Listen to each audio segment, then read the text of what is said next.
So there's so many ways of presenting this information, so many doorways into it. So as I said, one way of presenting all of Buddhism is a series of methods for how to stop suffering and get happiness for yourself. And therefore, once you've got it down, you can help others. Another way of presenting all of Buddhism is in terms of being it's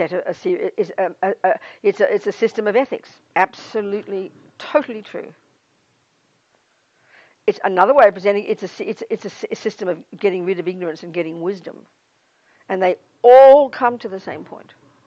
And this is what's interesting, because I think one of the things in our culture, our modern scientific culture, we are geniuses. Intellectually, we are geniuses. I mean, unbelievably brilliant minds. Brilliant. Unbelievable. Intellectual brilliance, Look at the product of our intellectual brilliance. It's very clear. It's astonishing. It's a marvellous quality. But I think we can see fairly clearly that it has no relationship necessary to ethics, and it has no relationship necessarily to being happy or not. So you could have the genius scientist who's discovered the greatest law since 1,000 years. Pulitzer Prizes, medals, God knows what. And she goes home and beats up her husband. Clearly didn't help her become happy, did it? And it didn't have anything to do with morality.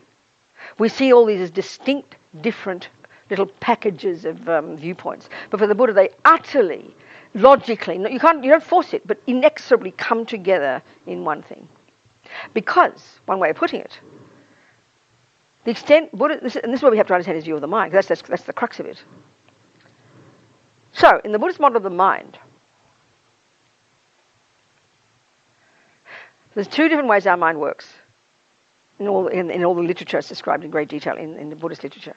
And they study all this in great depth in the Tibetan Buddhist monastic university system. Your mind works from a sensory point of view. You have sensory consciousness. Then you have mental consciousness. Well, the mental consciousness is where the workshop is. And Tibetans point here for the mind. They don't use the word mind and heart like we do as a separate thing, because they don't mean, when they say mind, they're not meaning intellect. It includes it all. So it's a very different way they use the word mind. And only as a Buddhist did you get used to that. Now, because I'm used to the Buddhist way of using the mind, I don't use the materialist view, thinking my brain, You just got to get used to it, if you choose. So the word mind encompasses all of this. So your mental consciousness, that's where the workshop is, as Lama Zopa says, That's where your intellect is. Your feelings, emotions, this massive world of our feelings and emotions, so-called negative, neurotic, deluded, psychotic, loving, compassionate, wise, saintly, whatever you like, the entire spectrum. That's your mind. Your unconscious, subconscious, instinct, intuition, you name it, this entire spectrum. Mind refers to all of this, So, in the description, then when you study the mind in Buddhism, you study the epistemological model of the mind, which itself is utterly fascinating. I'm sure scientists, modern scientists, would love to study it because it's so sophisticated. But they've got to posit the possibility that they're not describing the brain, they're describing the actual process of the way the consciousness works. It's so sophisticated, and it comes from these Indians before the Buddha. It's thousands of years old. It's amazing. And when you read it, of course, it's so arcane. But it's an incredibly ingenious description of the way the mind functions, and we're not talking the brain. It is amazing. We'll touch on a bit of it. And where did these dudes get this information from? Not from watching the brain, but from using the microscope of their own mind at a subtle level in concentration meditation. It's the most sophisticated system. It's amazing, ingenious, I can't tell you. It's a totally internal process. They've mapped the mind internally. So the epistemological model, you learn about the sensory, you learn about the mental. Then you learn in the mental, you've got conceptuality, you've got this, you've got all the variations of many, many, many things. It's utterly fascinating. Then you have then we look into the mental consciousness itself, and we look at the psychological model, and that's what we're going to talk about. The contents of our mind, the names of the bits and pieces in here that are ours. So he's got this, again, deceptively simple, even seemingly simplistic way of packaging the contents of the mind, Negative, positive, neutral. It sounds like ridiculous, But but it's got very technical meaning. Don't think it as moralistic. It's got a technical meaning. The negative ones, there are various synonyms. And if you know, Lama Yeshe was amazing. Lama Yeshe, he passed away in 83 or something, 84. And he's the beginning of this organisation that this centre is part of. He was my first teacher. And he had this very wonderful, wonderful down-to-earth way of talking. When I read you from Mahamudra, you'll see what I'm saying. Very sweet, simple way of talking. Incredible. And in the text, there's one word that's used in the Sanskrit text that's translated into the Tibetan, which is always translated into the English as the main synonym for this heading called negative, and it's the word affliction. Okay? Well, Lama never used it, and I never used it, but Lama, I think he just knew intuitively it was a dumb word. It's arcane, it's old-fashioned. I mean, do you say, oh, darling, you wake up in the morning, Nina says, oh, darling, I've got such an affliction today. Do we talk like that even in your language? We don't, do we? It's a very ancient term, but that's the term that's predominantly used. It's the best translation of the Sanskrit and the Tibetan. Well, Lama never used it. I think he just knew. He knew, even when he first met Westerners, he just knew the words that work for our mind. When you read Lama Yeshe from the very beginning, it was like he'd been a hippie for 40 years already. He just kind of knew how to talk to us. It was amazing. Well, I identified in this book, and I wrote in the preface, that Lama came up with 21 different synonyms for affliction in his wish to convey to us the meaning of it. Negative state of mind, neurotic state of mind, conceptual puzzle. I mean, those wonderful phrases, I'll tell you later, to try and convey the way these unhappy states of mind function. Well, another thing I like to point out, the word affliction, if you look it up, it means a problem. It is a problem. It means a problem. Well, what kind of problem? A mental problem. Well, what's the word for problem? Illness. It's a mental illness. That's very shocking. I don't know what do you guys do? German, don't you? Do you call it German? Do you call it Swiss German? What do you speak? You call it that? That's the name of your language? Okay. So in Swiss German, do you when you say mental illness, that's pretty intense? You don't use that term? Huh? No one's saying anything. What do you call the general word in psychiatry when people got a really serious mental problem? Is it called a mental illness? People? It is that, okay. It sounds shocking, doesn't it? It sounds, oh my God, she's got a mental illness, but I'm normal sort of thing. Well, I'm not a joke, and I'm really serious here. Affliction is mental illness is a perfect translation for the Sanskrit klesha, for the Tibetan, whatever it is, something. Okay, I don't know. It's a perfect word, so basically really Buddha's saying, as long as we have these things, we're all mentally ill. It's just a question of degree. I say that, and I mean it precisely and literally, but it's too shocking to hear it. So what are the names of some of these mental illnesses that he says we've got that are the source of our suffering, which he says we can get rid of? Well, he's identified 84,000. I think the psychiatric volumes, maybe they got up to 84,000, I don't know, come up with new names of psychiatric illnesses. Well, Buddha identified 84,000 distinct different mental illnesses, and he's referring to something in the mind, every single one of them. But luckily he narrows it down to 3.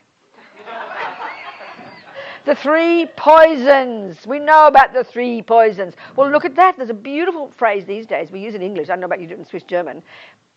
Toxic emotions. Have you heard that one? Toxic emotions. It's a very common phrase.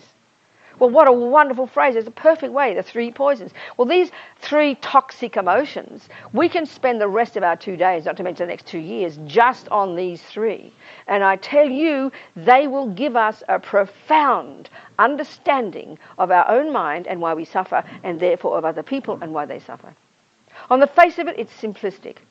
But the depth of it is incredible, And of course, it just takes time to unpack these 3. You can, it's like you hear for the first time, E equals MC squared, and you can repeat the formula. But how long will it take you to internalize it? Same here, I tell you. Then the second category of states of mind, they're called positive, virtuous. Well, some of the negative ones, the 3, let's say the 3, well, any of the negative ones, just blah, blah. Anxiety, jealousy, depression, anger, craving, arrogance. We know those words intimately. We don't make it so simple in modern psychology. We give other names to them, But the Buddha still sticks to these simple words. This hasn't changed in thousands of years. Then you've got and Buddha says they are the ones that are the source And this is the point about them. And this is we can't hear, because when we hear these, we get guilty. Because we know we're being accused. Oh, you're so arrogant. So we get guilty. But what Buddha's actually trying to point out to us, and this is crucial to understand, then our whole view changes, that sweetie pies, precious ones, he's saying, my beloveds, he's saying, these are why you suffer. And of course, then obviously on the basis of these is why we do dumb things to harm others. But the crucial piece at the beginning of practice, Buddha's trying to get us to see, is that these are the source of our own pain. But it takes us a while, because all we do is get guilty and feel like bad girls, bad boys. Such a misconception.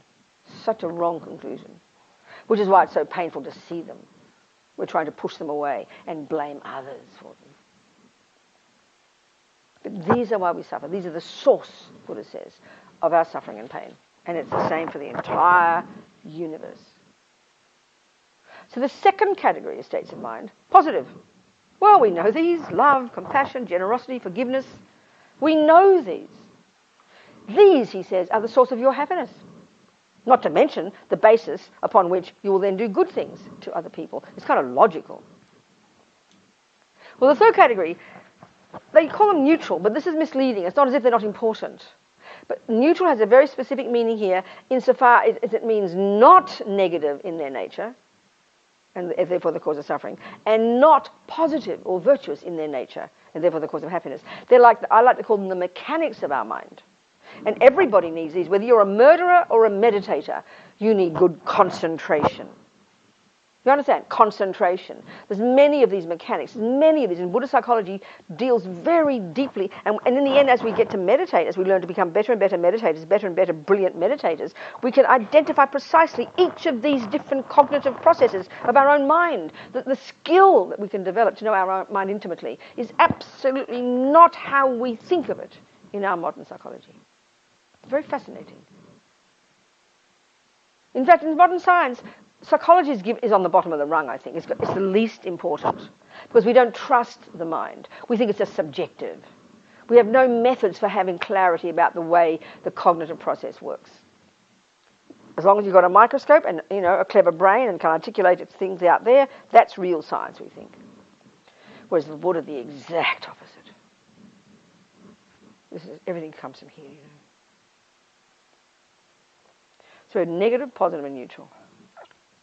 So again, the neutral, if you're a meditator, you need good concentration.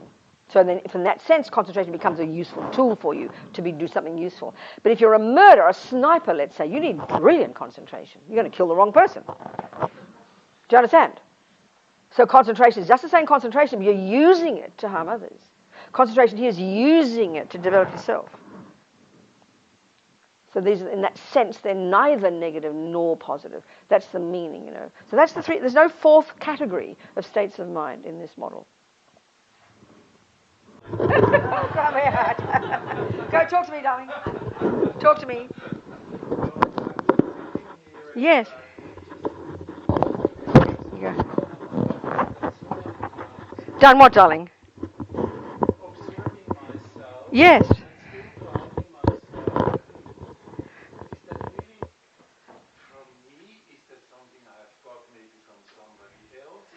Give an example of the thing you're talking about. Don't be too private, just something simple. Well, when I wake up in the morning, and then maybe I think about my mom, which has passed 50 years ago. Yes, yes, yes. And I find a line of thought in my mind saying, listen, kid, you have to do this or to do that to make sure that you're right. And then I think, what does that mean? Okay, Erhard, listen, it's not that complicated why all these thoughts come in our mind. I'll try and give a brief explanation, taking the Buddha's view. That he says they're just a bunch of habits from having thought these things before.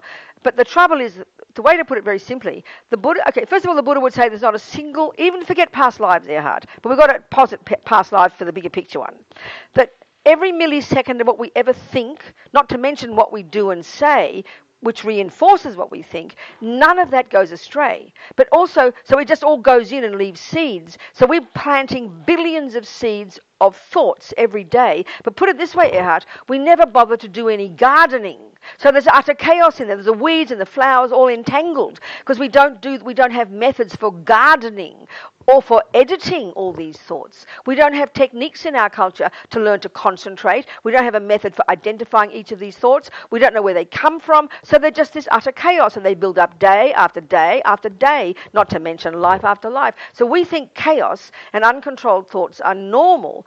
They are normal only because we've done nothing about them, and Buddha's expertise is our ability to learn to work with this stuff, to unpack and unravel it, and to bring unbelievable radiant control over everything in the mind. That's exactly what being a Buddhist is, but it needs hard work. Does that make sense? That's the job. So and one of the ways to say it then, until we've got even some semblance of single-pointed concentration, and Erhard, 99% of us won't get it because it's an easy technique, but we've got to spend a lot of time doing it. And to really do it properly, you've got to give up sex, drugs and rock and roll and go to the mountains and several years in one place, which right now many of our contemporaries are doing at this second and have been doing since the time of the Buddha. So it is there available to us. But even without even doing some semblance of concentration, still it's hard work. But there's other things we can do to make us more brave in the day-to-day. One of the first things, when we understand the bigger picture of how this is all the stuff in our mind, we haven't got concentration, but by practicing good ethics every day, that's gardening. That's good gardening. Because with ethics, the very first level of practice before you go anywhere near your mind, if we learn to attempt to control the servants of our mind, our body and speech, and then don't shout at everybody we don't like and don't kill the ants and the mother or whoever it is you want to kill, then if we at least subdue and calm down the servants of the mind, the negative ones, then that'll help calm the chaos in there. That's the first step. Then we can really begin to get to the work of dealing with the actual thoughts themselves, the conceptual stories. That's being your own therapist, as Lama Yeshe puts it. But this is our full-on daily job. But the bigger picture here is that we've got to learn to have the courage to live with this chaos and not identify with it. And it's like you're living in a room like a house of 100 people all chatting away all day. We've got to learn to hear them, but learn not to identify with them. Let them be there. Don't make them go away. Don't wish they'd go away. But hear what they're saying and learn to stay focused and just keep plodding, doing what we're doing until eventually they will go away. But it's a long-term process. Does that make sense? Good. That's such a good point. But the Buddha would say they're all yours by definition. Nobody can put those thoughts into you. You can hear somebody else shouting, I kill you every day, and then you can start repeating it. But you won't buy into I will kill you every day if that's not in your mind already, if that's not your tendency. That's a really important point. And that we can prove every day. I remember one white supremacist boy in America I read about. He was 19. And he said, when I read Hitler, I found like I'd come home. Everything he said was exactly what I felt. Now, someone else who, say, read Hitler would be horrified and shocked and would walk away from it. The difference is because the person who walked away didn't have those views in their mind already, and the boy had Hitler's views already. And that's how we all are. How come I first heard Buddhism? I thought, wow, I've come home. I recognize this. That's because I must have had these thoughts before. So what we hear outside does affect us, but we only bring it internally inside us if it feeds into what's already there. And in that sense, I want to kill somebody is still my thought, even though I heard someone else say it. But they're saying it triggered mine. It's my thoughts. And the Buddha would, of course, say that we came programmed with every single tiny one of our own tendencies from the first second of conception, from having thought them before. That's a simple, really, logic of karma. Is one way karma works is its habit. Because the Buddha says, nothing we think or do or say goes astray. Geshe Tashi in London said it's like we're shooting a movie all day. Everything that we experience through any of our senses is imprinted in the mind and just sits there as memories. That's how I can remember anything. And that's how eventually, as we progress in our practice, and you get single-pointed concentration, and you go to a subtler level, that you can get what they call clairvoyance. You can remember past lives and future and the minds of others. This fits with the Buddha's view about the mind. But it's the courage to see what's in the mind, which is chaos, but then to learn to know we can be in control of what thoughts we have now, to sow new habits in the mind. In other words, you've been playing the piano like a crazy person all your life, just bashing the notes. That's an old habit. But now you can learn Bach. And you can't make all the old habits go away, but by playing Bach, you play a new set of habits which subdue the previous habits. That's what practice is from now. Do you understand? But we've got to be brave, because the habits are very deep. Do you understand, Howard? Good. Who else? Yes.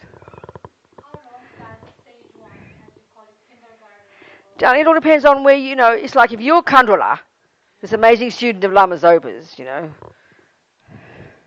she came into this life kind of fully developed. She just had to hear it and see it once and it was there. So it depends on how much you've done before. So if you're one of those little girls when you see on YouTube, they almost don't seem possible. Maybe they phototube YouTube, I don't know what, but Photoshop YouTube, these little 3-year-olds playing Bach, Clearly, or this other girl, a little 6-year-old American girl writing orchestral pieces for 50-piece orchestras. Clearly, she went through the stages pretty quickly because she came already advanced. So the answer is how much you've done already yourself. Because we don't all start from the same point. That's the answer. And the fact is also, you're going to be practicing junior school all the way to enlightenment. The difference is your junior school increase. A person who's in university level who plays junior school plays the best junior school possible. So that you don't stop it and then go to the next one, but all of it becomes integrated and you apply whatever level of knowledge you've got to all your previous knowledge as well, and that deepens it. So it's constant, ongoing. Do you understand? And in one day, what she's referring to, the junior school, this is the way I really like to Buddha's got this, especially the Tibetans, and especially Tsongkhapa, our 14th century lineage Lama. He calls all his presentation of all Buddha's teachings from A to Z, which he's taken from all the vast body of the literature, the metaphysics, the philosophy, the psychology, and presented to this package called the Lam Rim, which again is one of these arcane words from the 14th century, path, gradual. Well, a modern term in my understanding that translates that perfectly, and the meaning is conveyed to us very well, is the word course.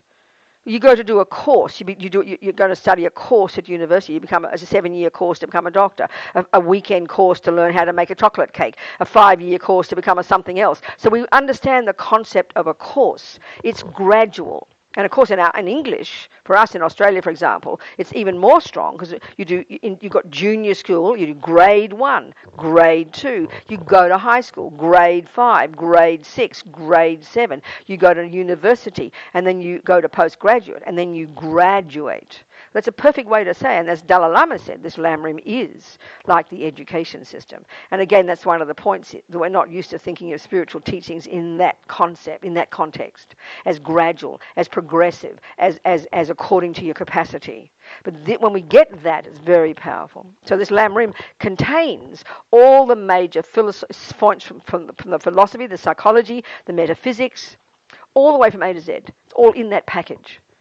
So the essence of junior school, which the Tibetans call the practice, Lama Zopa politely refers to it in the medieval way of talking like Tsongkhapa does, respecting the lineage, it's the practices and teachings suitable to the disciple of the least capability. Well, it's a very nice way of saying junior school. I like it, but I'd rather say junior school, so we get it, Then the second lot is the teachings and practices suitable to the disciple of the middle capability. Well, I call it high school. I know how you call it in Zurich. And then you've got university, the greatest capability. And then you've got postgraduate, Tantra. So if you think of that, the essence of junior school is the law of karma. We're going to go into this. Controlling your body and speech. Why? Because they're driven by the crazy delusions right now, the crazy kleshas. So we've got to calm down the servants of our mind. That's the first level, and that's pretty profound already. Then you go to the next level, you calm down to some degree. Now you've got the luxury to look at your mind itself, which is the source of the problem. And now you unpack and unravel these crazy, toxic emotions and really become familiar with them and really see with compassion towards yourself how they cause you suffering and break your own heart. Then you've got renunciation. That's junior school and high school. And if you graduate there, you become liberated. You're a Hinayana practitioner and you're out of here. You don't come back. But you can go further onto university and and so the first one is abide by the laws of karma. The second one is become your own therapist, know your own mind. The third one, university, that's compassion wing. That's the bodhichitta wing. That's where now your main emphasis is to help others on the basis of what you've accomplished in the first lot. And then finally you go to Tantra, Vajrayana, part of the Mahayana, where you graduate. So that's the entire package. Now the point is, Stefania's point, in one day you will do all of these. So you might say a mantra one day. That's Tantra. As soon as you see Chen raising, that's Tantra. As soon as you say Om Mani Padme Hum, that's Tantra. You might be kind to your husband instead of mean to him. Are you being kind to him lately? Is she really? Oh, there you go. I'm so happy. So that means you're practicing the compassion wing, university. Another time you might not say a word and control your thoughts. You might control your thoughts and say, shut up, Stefania, don't have that thought. That's high school. And the other time you might just stop saying the word. That's junior school. So when you know the different levels of practice, and that's the essence, then it really helps you understand the entire path to enlightenment because you know where you're at. And you've got a toolkit, in other words. So if you, let's say, have an attachment to alcohol, let's say, you know your main practice is leave the alcohol there. That's junior school. Don't touch it. Leave it. If you haven't got a problem with alcohol, but you know you could be difficult, you might control your thoughts and stop thinking about it. And if you really have no problem with alcohol, you'll happily have a glass of wine with another person because they invited you for dinner and you'll drink it for their sake because it's such a delicious wine. You've got to know where you're at every time and then you apply any of these tools. But when you know the level of the tools, this is the revelation that really helps us understand the whole packaging. But that takes time, you know. Do you understand? Good. What time is it? Pardon? Take me what? I'm not anywhere. I'm just... No, I mean, I'm just doing my job, you know. What's this? Hang on. What's the schedule for lunch? We don't have one. Okay, good. Do you want a tea break? Do you want a break? You want a break? Okay, have a break. Where do you have your break? Oh, good, okay. Well, I'll stay downstairs then. I'll read my iPad. Okay.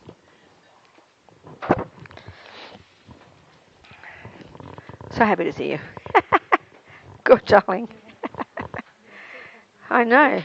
Good.